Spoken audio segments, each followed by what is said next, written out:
Ça chauffe à Roubaix, mesdames, mesdemoiselles et messieurs, comme vous l'avez vu sur ces vidéos, vraiment ça chauffe depuis la matinée, les premières heures de ce mardi. Il y a des terribles affrontements entre les Ouazalendo, ces groupes armés alliés aux forces armées de la République démocratique du Congo, opposés au M23. Nous sommes là à Roubaix, à cette zone minière vraiment très stratégique, hein, riche en coltan, en cobalt également. C'est vraiment une zone minière très stratégique que contrôlée ou qui continue d'être contrôlée par l'AFC M23. Mais vraiment, sur place, on signale, n'est-ce pas, des terribles affrontements qui auraient coûté la vie à plusieurs personnes. Alors, la conséquence logique en est que, n'est-ce pas, la population est en détresse. Beaucoup de familles ont été obligées, n'est-ce pas, de s'enfuir dans d'autres villages ou dans d'autres territoires, craignant, n'est-ce pas, d'être victimes, n'est-ce pas, de ces affrontements rudes qui ont, n'est-ce pas, éclaté depuis les premières heures de ces mardis. Nous sommes là à Roubaix. Alors, les milices pro-gouvernementales Ouazalendo, alliées aux forces armées de la RDC, ont lancé une offensive et revendiquent avoir repris plusieurs localités stratégiques, entre autres Kasenyi, Tchougui, Kinigi, Nkonkwe, Kasasa, Kanyaru et bien d'autres. Et donc, ils revendiquent avoir repoussé le M23 de plus de 10 kilomètres vers Roubaix. Alors, les affrontements se poursuivent jusqu'à maintenant, puisqu'on venait de vous...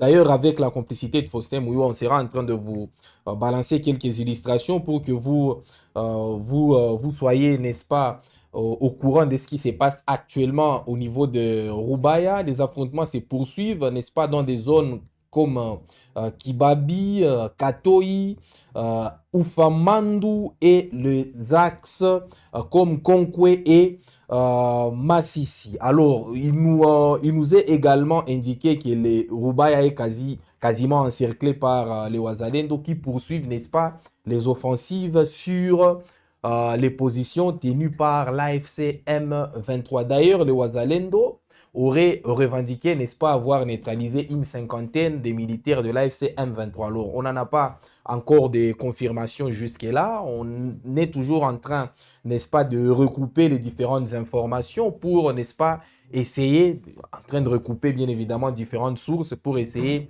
de tomber sur l'information exacte, mesdames, mesdemoiselles et messieurs. Et pendant ces temps, les accusations et les contre-accusations se poursuivent du côté de l'AFCM 23 à travers notamment la production vous faites par mon confrère Génie Touali.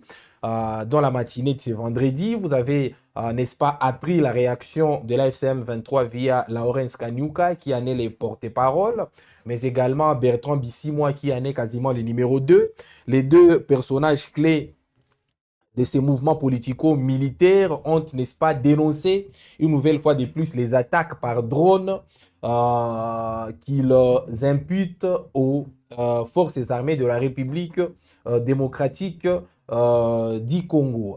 Alors, ils ont certes parlé de bombardements aveugles visant notamment certaines positions de la population civile, mais dans l'entretemps, certaines sources proches de Ouazalendo et des forces armées de la République démocratique du Congo indiquent que ces bombardements-là étaient, n'est-ce pas, canalisés vers les positions de l'AFC M23. Voilà, donc nous sommes là toujours dans cette logique guerrière, mesdames, mesdemoiselles et messieurs, au moment où l'Angola, à travers notamment son président Joao Lourenço, avait, n'est-ce pas, déclaré les cessez-le-feu qui allaient partir, n'est-ce pas, depuis la semaine dernière, mais jusque-là, aucun respect de ces cessez-le-feu, tout comme d'autres cessez-le-feu qui ont été, n'est-ce pas, convenus par les passés, n'a été suivi, mesdames, mesdemoiselles et messieurs. Pendant ce temps, la population est obligée, n'est-ce pas, de fuir cette zone stratégique de Roubaix qui contient vraiment beaucoup de minerais stratégiques, ce qu'on appelle des minerais critiques. On parle là du coltan, du cobalt également, du lithium. Vraiment, Roubaix regorge beaucoup de ces minerais critiques. des minerais que la RDC est en train, n'est-ce pas, d'offrir aux États-Unis d'Amérique dans le cadre, n'est-ce pas, des accords miniers entre la RDC et les États-Unis d'Amérique. Alors, puisqu'on est en train de parler justement de l'importance clé que représente Roubaïa dans les accords miniers entre la République démocratique du Congo et les États-Unis d'Amérique, puisque selon nos confrères de l'agence Reuters, la RDC aurait inscrit la zone minière de Roubaïa parmi, n'est-ce pas, les actifs offerts aux États-Unis d'Amérique dans le cadre des accords miniers qui ont été conclus entre la RDC et l'Amérique. Alors, qu'est-ce qui a évolué par rapport à ces accords miniers? On va devoir, n'est-ce pas, les découvrir à travers, n'est-ce pas, une déclaration de Patrick Mouyaya, le porte-parole du gouvernement congolais, qui est revenu, n'est-ce pas, sur ces accords miniers entre la RDC et les États-Unis, mais tout en mettant un accent particulier sur les accords de paix, puisque la RDC avait d'abord signé les accords miniers avec la République démocratique du Congo, puis les accords de paix avec le Rwanda, les fameux accords de Washington, et par après, la RDC est en train d'envisager, n'est-ce pas, les accords militaires, les accords de partenariat militaire avec les États-Unis d'Amérique. Alors, on nous a parlé de ces accords-là il y a encore quelques jours, lorsqu'on vous avait parlé de assises qu'il y avait eu, ou de la réunion qu'il y avait eu entre Thérèse Kayikwamba, la ministre congolaise des Affaires étrangères, et Marc Rubio, son homologue américain. Ils avaient signé, n'est-ce pas, le préaccord, si on peut le dire, d'un accord définitif, un accord militaire qui devrait, n'est-ce pas, être signé prochainement entre les deux nations, c'est-à-dire la République démocratique du Congo et les États-Unis d'Amérique. Alors, je ne sais pas si la réalisation est déjà prête pour que nous puissions, n'est-ce pas, vous mettre, n'est-ce pas, au parfum de ce qui a évolué, puisque la RDC est en train, n'est-ce pas, d'accélérer les processus de la signature de cet accord militaire avec les États-Unis d'Amérique. Alors, Patrick Mouyaya est revenu sur les avancées qu'il y a aujourd'hui dans ces accords militaires-là entre les États-Unis d'Amérique et la RDC. Je vous conviens de suivre Patrick Mouyaya, puis on revient après. Américaine. Par la suite, nous avons la dimension bilatérale. L'émissaire que vous avez vu travaille au niveau du Congrès américain. Vous savez que c'est les congrès aux États-Unis qui disposent notamment de pouvoirs de financement et qui veut s'assurer justement du suivi de ce qui avait été prévu. La première ministre a eu l'occasion de lui dire c'est que nous faisons notamment l'existence d'une feuille de route, d'une task force, et nous nous assurons que dans le cadre de ces partenariats stratégiques, qui en réalité c'est un accord du futur, au regard de tout ce qui est prévu, nous, République démocratique du Congo, nous nous assurons de faire notre part. Ici, je comprends bien la subtilité de la question. Il est évident que la question du Rwanda, à mon avis, elle est peut-être déjà résolue. Mais elle prend juste du temps parce qu'il y a des process qui se font là-bas. Nous sommes dans un processus diplomatique qui prend du temps. Dans les jours qui viennent, nous attendons le commandant de l'Africom qui va arriver dans le cadre de ce partenariat militaire qui va se mettre en place sur la sécurité. Ce sont des signaux qui permettront, dès que l'accord commencera, l'accord économique, disons de partenariat stratégique, commencera pleinement à donner ses résultats, il y a des choses qui vont se résoudre de soi. De toute évidence, ici, la République démocratique du Congo a été, j'ai envie de dire, rétablie dans son rôle de pays solution. Nous étions aux États-Unis pour le sommet des Critical Minerals. Les Rwandais n'étaient pas invités parce que c'est pas des activités de vol et des recels qui vous donnent droit à la table lorsqu'il faut décider de l'avenir. Les protocoles qui a été réservé au président de la République, que ce soit au niveau du Congrès ou ailleurs où nous avons été, l'a été de manière particulière parce que les honneurs que le président de la République a reçus au Congrès, récemment, il n'y a aucun chef d'État qui n'avait été reçu avec un tel protocole. C'est illustratif justement de ce que cette relation entre la République démocratique du Congo et les États-Unis représente pour le gouvernement américain et la venue de cet émissaire spécifiquement qu'en République démocratique du Congo et pas de l'autre côté est illustratif justement de cette volonté de l'administration à la fois américaine ou du Congrès américain de s'assurer que tout est mis en place pour que ces partenariats puissent donner les résultats. Voilà donc, mesdames et messieurs, Patrick Mouyaya, qui était en train de parler, n'est-ce pas, de ces accords de défense, ces accords militaires qu'il y aura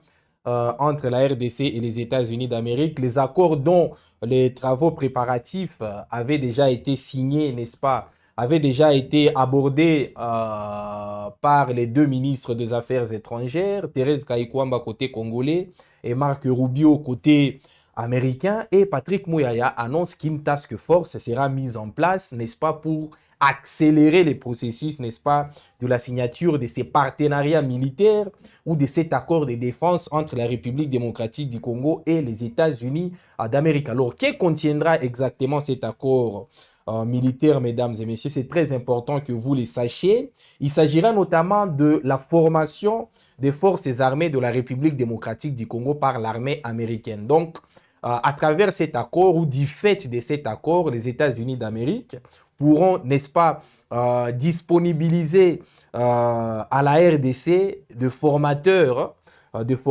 pour venir, n'est-ce pas, former ou capaciter les forces armées de la République démocratique du Congo à des tactiques de guerre beaucoup plus modernes. Alors, il s'agira également de la fourniture d'équipements militaires. Donc, du fait également de cet accord, les États-Unis d'Amérique pourront doter le pays ou la RDC d'armes sophistiquées de dernière génération afin de permettre, n'est-ce pas, à la RDC de faire face à n'importe quelle menace. Il s'agira également toujours du fait de cet accord du partage des renseignements. Alors, c'est très important puisque les deux pays pourront finalement échanger le renseignement pour, n'est-ce pas, savoir anticiper la menace et anticiper tout danger qui guetterait, n'est-ce pas, les territoires congolais. Alors, il s'agira également de la protection des infrastructures clés du pays, notamment les zones minières, comme celle de Rubaya, par exemple, les zones minières se trouvant dans les Katanga et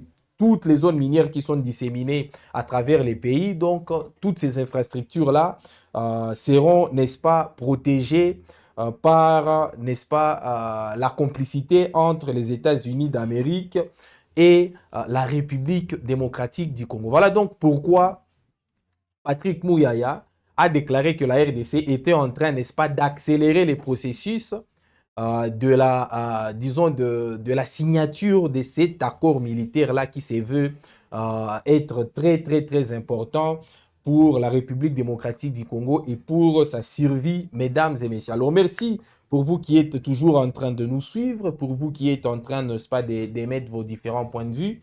Ça nous fait énormément du bien. Dites-nous également à partir d'où vous nous suivez et surtout, n'hésitez pas à nous partager vos différents points de vue sur ces différents sujets d'actualité, mesdames, mesdemoiselles et messieurs. Alors, puisque nous sommes toujours en train de parler de cette guerre qui fait rage à l'est de la République démocratique du Congo et dont un épisode est en cours actuellement, n'est-ce pas, au niveau de Rubaya, où vraiment ça fait rage, hein, des bombardements par drone de forces armées de la RDC. D'une part, le M23 parle, n'est-ce pas, de bombardements aveugles qui ciblent, dont sont plutôt victimes les populations civiles. Et d'autre part, des sources proches, n'est-ce pas, de l'armée congolaise parlent de bombardements ciblés et qui ciblent, n'est-ce pas, les positions de l'AFC M23. Et pendant ce temps, bien évidemment, comme on dit souvent, quand deux arbres se battent, généralement, quand deux éléphants se battent, généralement, ce sont les herbes qui en pâtissent. C'est la population qui est en détresse. C'est la population qui est en train de fuir. C'est la population qui est sous les balles actuellement. Et donc, il y a lieu, n'est-ce pas, d'appeler les différentes parties, n'est-ce pas, à l'observance du cessez-le-feu, puisque les populations locales en ont marre, mesdames, mesdemoiselles et messieurs. Alors, toujours dans ces chapitres liés à la guerre entre Kinshasa et l'AFC M23, les évêques de la Cinco, principalement le monseigneur Donatien Cholet, a fait une déclaration qui fait actuellement le tour de la toile, hein, une déclaration forte où il est en train de parler notamment non pas que du rôle de l'Église catholique dans la résolution de ces conflits, mais surtout, n'est-ce pas, il est en train de répondre à l'opinion qui pense que la CENCO n'arrive pas ou n'arrivait plus à condamner l'agression de la RDC par le Rwanda. Alors, je vais demander à Faustin Mouiwa une nouvelle fois de plus de nous balancer la vidéo de Donatien Cholet où il est en train, n'est-ce pas, de répondre à tous ces gens qui pensent que la CENCO ne condamne pas ou ne condamnait pas le Rwanda dans ce qui se passe à l'est de la République démocratique du Congo. Suivez Donatien Cholet, puis on revient après. Quand j'ai vu les réactions sur l'allusion faite par le président Lasenko de l'appui du Rwanda au M23, j'ai dit mais c'est soit on a affaire soit aux ignorants, soit aux hommes de mauvaise foi simplement, parce que ce n'est pas la première fois. Allez revisiter le texte de Lasenko, vous verrez que plusieurs fois les évêques, membres de Lasenko et Monseigneur Fulgence EDC là, ont nommément cité le Rwanda. Et je crois que dans une des communications, j'ai même informé l'opinion sur le plaidoyer que nous avons fait sur le plan international là-dessus. Je dirais d'ailleurs, nous sommes la première église qui publiquement a pris cette posture-là. Donc, il faut être de mauvaise foi pour prétendre que c'est la première fois. Non, il s'agit plutôt d'une évolution pastorale. On a condamné plusieurs fois et on a constaté que le résultat attendu n'était pas là. Il fallait faire autre chose et autre chose, c'est justement l'initiative Pacte social. Donc, ce n'est pas qu'on se tue, mais on est dans une autre démarche pour pouvoir donner la chance à ces dialogues, à ce consensus national. On a pris cette posture pastorale, donc il s'agit d'une stratégie pastorale et non de renier ce qu'on a toujours dit.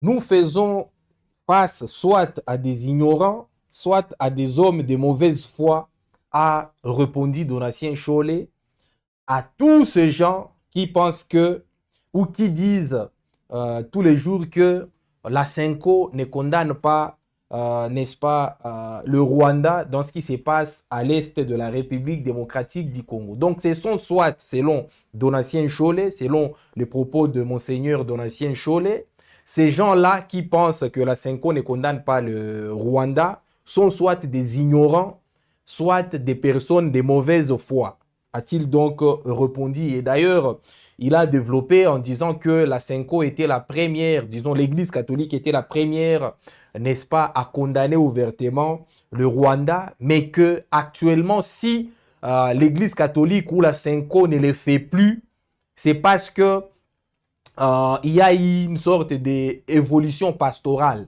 C'est le mot qu'il a utilisé.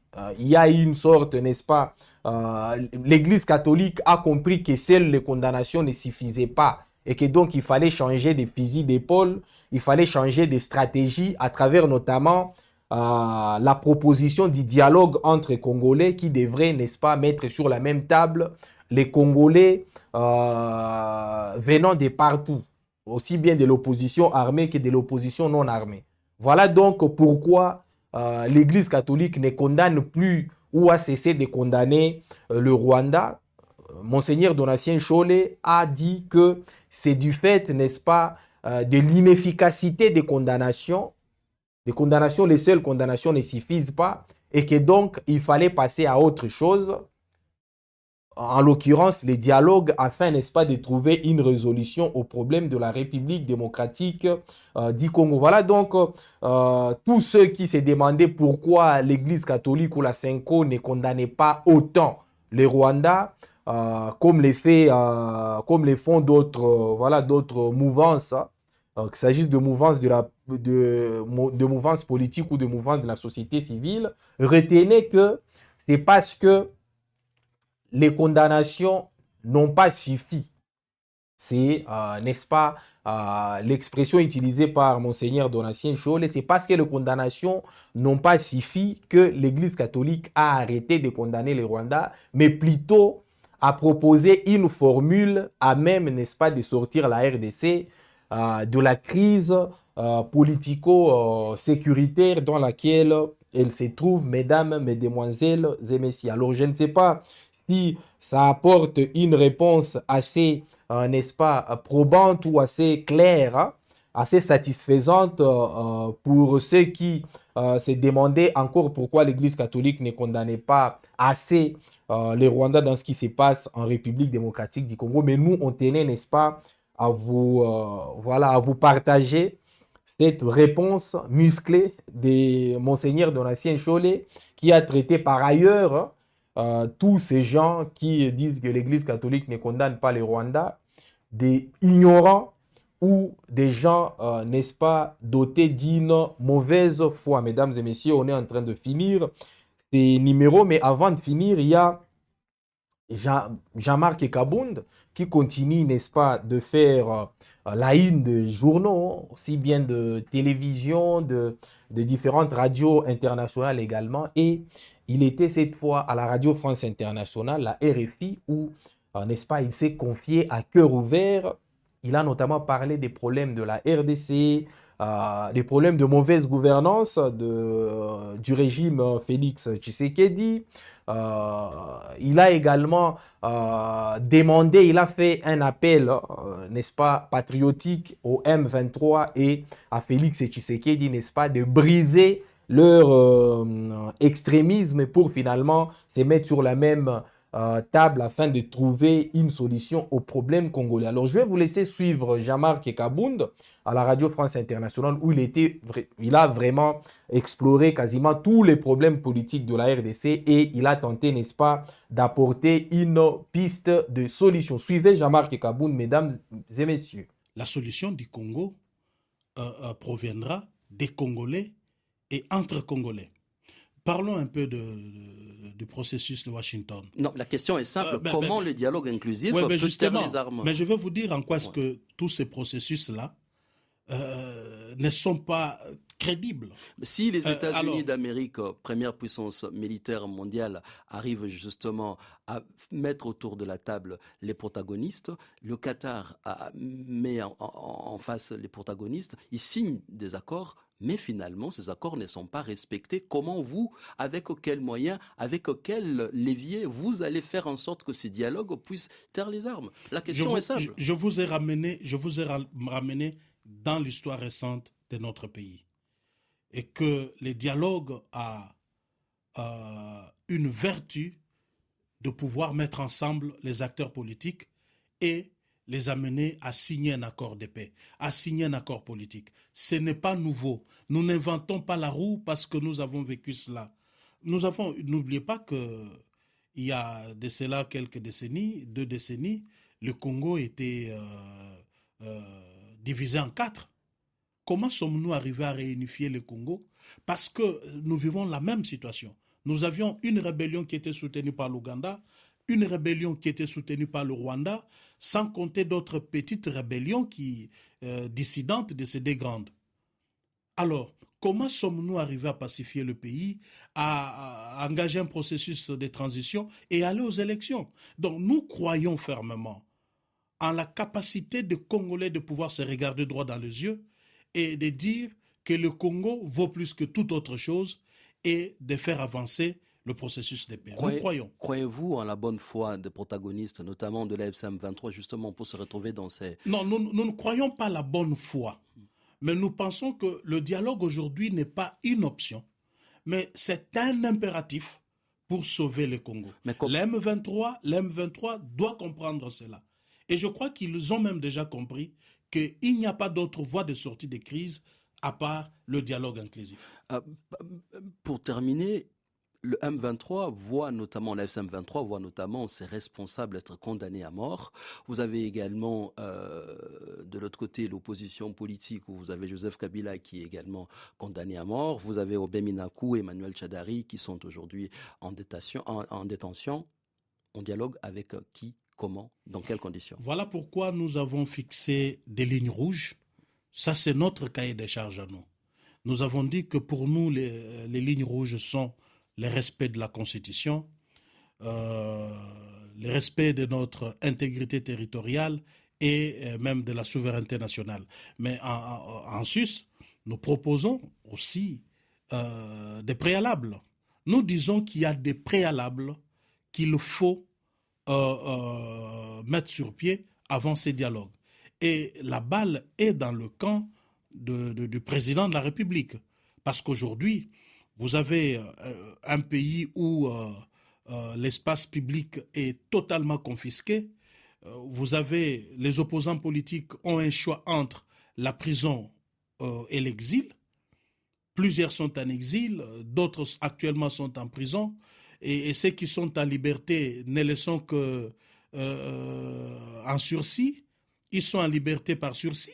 Donc, à tout moment, ils peuvent être arrêtés, emprisonnés. On a une situation de trouble politique au pays qui ne peut pas favoriser ni la paix, la cohésion nationale, moins encore la tenue d'un dialogue. Voilà pourquoi nous disons que le pouvoir doit décrisper l'espace politique au Congo. Il doit libérer le prisonnier politique. Il doit faire en sorte que les exilés politiques retournent dans leur pays. Faire sauter également les condamnations à mort, par exemple? Les condamnations à mort, toutes les condamnations, vous savez, au Congo, la justice pose un sérieux problème. Et surtout pas, moi je ne peux pas faire crédit à une condamnation d'un opposant par cette justice. C'est clair qu'elle a été manipulée par le pouvoir en place pour obtenir la condamnation d'un opposant. Donc, nous vous disons, parlez de la décrispation, là, mais il se passe également que le président Tshisekedi a posé également ces conditions, et parmi les conditions posées par le président Tshisekedi, c'est notamment ne pas organiser un dialogue avec ceux qui sont, dit-il, en connivence avec l'agresseur. Non, ce narratif-là, il est menteur. C'est un narratif manipulateur. Déjà, lorsque Tshisekedi négocie avec le M23 à Doha, je ne comprends pas sur quelle base un tel raisonnement peut tenir debout. Parce qu'il est en train de négocier avec le M23. Vous avez vu hier, je crois que ça passe sur les réseaux sociaux, un ministre du gouvernement, comment il est allé là où était le Mobondo, il les a récupérés, il était là en train de danser avec eux. Est-ce que le Mobondo n'ont pas tué? Savez-vous combien de morts les Mobondo ont fait au Bandundu et dans la périphérie de Kinshasa? Mais j'ai vu un ministre du gouvernement danser avec eux. Il les a pris, ils sont nourris aujourd'hui. Et on les amène, je ne sais pas où. Donc, dire ça, c'est manipuler l'opinion. Et le M23 n'est pas le seul problème au Congo. Nous n'avons pas qu'un seul groupe armé ou une rébellion au Congo. Il y en a nombreux. Nous avons plus de 250 groupes armés. Vous avez les ADF Nalou qui tuent tous les jours, qui égorgent les Congolais. Voilà donc la déclaration, ou disons les propos de Jean-Marc Kabound, l'opposant congolais sur France 24, où il était en train, n'est-ce pas, de parler notamment de l'importance du dialogue, n'est-ce pas, pour résoudre la crise en République démocratique du Congo. Jean-Marc Kabound continue de croire que le dialogue est peut-être la seule issue pour sortir la RDC de la crise dans laquelle elle se trouve. L'opposant congolais s'est notamment inspiré de tous les dialogues qu'il y a eu par le passé entre Congolais qui ont débouché par, n'est-ce pas, des solutions plus ou moins précaires aux problèmes congolais. Il a parlé notamment de dialogue de Sun City qui ont réunifié un pays qui était jadis divisé en 4. Il est revenu sur le récent exemple, c'est-à-dire les dialogues de la Saint-Sylvestre qui avait vu, n'est-ce pas, finalement l'après Joseph Kabila au pouvoir être décrispé. Donc, il continue de penser que si le président Félix Tshisekedi et l'AFC M23 se mettent sur la même table, autant que d'autres opposants d'ailleurs, la RDC peut finalement recouvrir la paix et la tranquillité dont elle a besoin, n'est-ce pas, pour se relever et repartir, n'est-ce pas, de l'avant, mesdames, mesdemoiselles et messieurs. Alors, nous sommes en train de finir ces numéros de décryptage sur Web Info Télévision. Juste une information qui vient de tomber.